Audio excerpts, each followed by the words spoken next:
sebelum munculnya agama Islam. Kata Allah itu sudah dipakai oleh komunitas Kristen. Nah, mau cari buktinya? Ya, pada waktu terjadinya konsili Efesus tahun 431, seorang pemimpin gereja di wilayah Elusa dekatnya Yordan, namanya Abdullah. Abdullah itu artinya apa? Hamba Allah. Itu nama uskup Kristen waktu itu, abad ke-5 tahun 431. Kedua, ditemukan prasasti-prasasti Arab sebelum zaman Islam.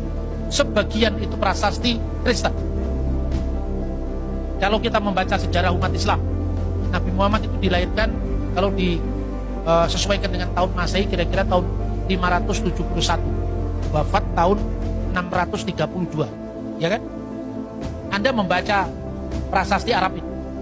Tahun 512 itu ditemukan prasasti yang namanya prasasti Jabat, ditulis dalam bahasa Arab dan juga bahasa Aram dan Yunani.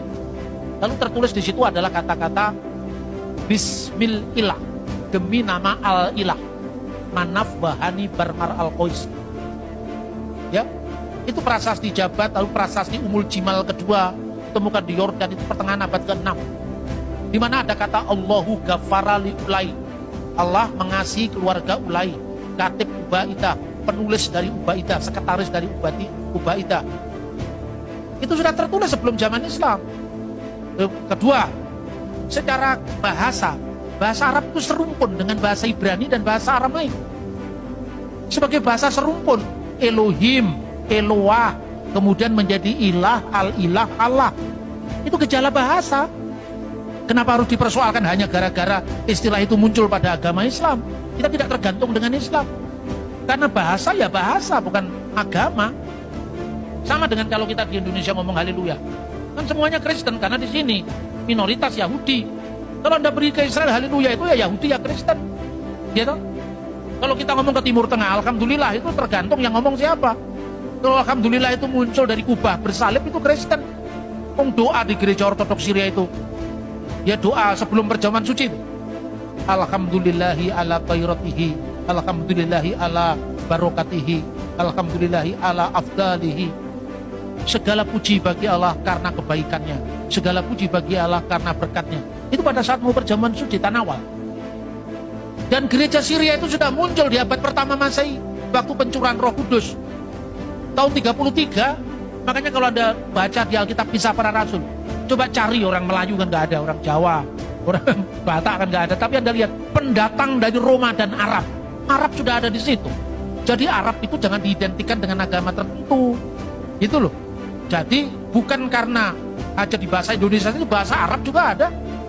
Kalau Anda pergi ke Mesir, ya, misalnya membaca Alkitab, fil badi'il kanal kalimat wal kalimatu kana indallah wa kana kalimatullah hadza kana fil badi indallah kullu say'in bihi kana wa bi qadihi lam yakun say'un mimma kan almasdulillahi ta iman.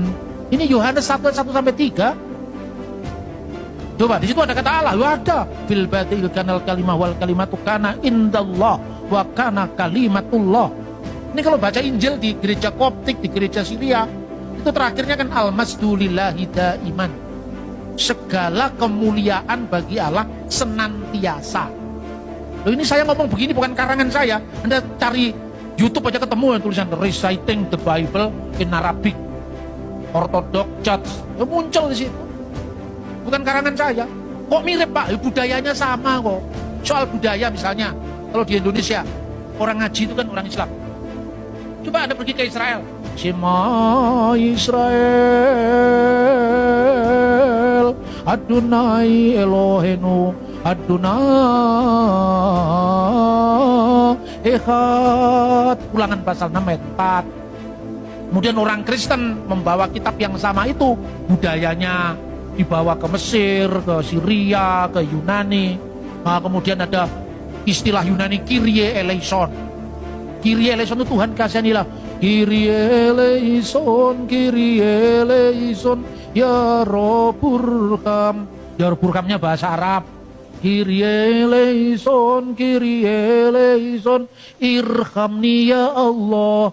Ini gereja, irhamni ya Allah, itu gereja. Di Indonesia, karena yang bahasa Arab hanya orang Islam. Orang Islam yang bahasa Arab pun tidak berbicara dalam bahasa Arab. Akibatnya bahasa Arab khusus jadi bahasa agama gitu loh. Kalau di Timur Tengah kan enggak.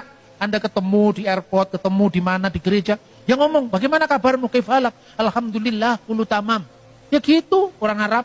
Ya, kapan kita ketemu ya? Insya Allah bukra katanya. Insya Allah besok. Jam berapa? Gitu. Di Israel sekarang Quran itu kan diterjemahkan dalam bahasa Ibrani. Karena ada komunitas Muslim di Israel. Jadi kata Allah itu tidak bisa identik dengan agama tertentu. Ya kata-kata misalnya dalam prasasti Umul Jimal itu Allahu ghafarali ulai katib ubaidah. Allah mengasihi keluarga Ulai. Lalu ada tanda salibnya di prasasti Jabat. Bismillah Manaf Wahani Mar Al-Qois.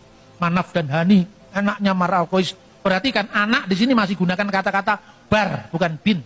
Artinya bahasa Arab yang dipakai di prasasti ini masih terpengaruh bahasa Aramaik. Nama-namanya masih nama-nama Yunani. Sekalipun ada nama Arab, Manaf, Hani, nama Arab. Tapi Mar Al-Qois nama Arab. Tapi Sergius nama Yunani.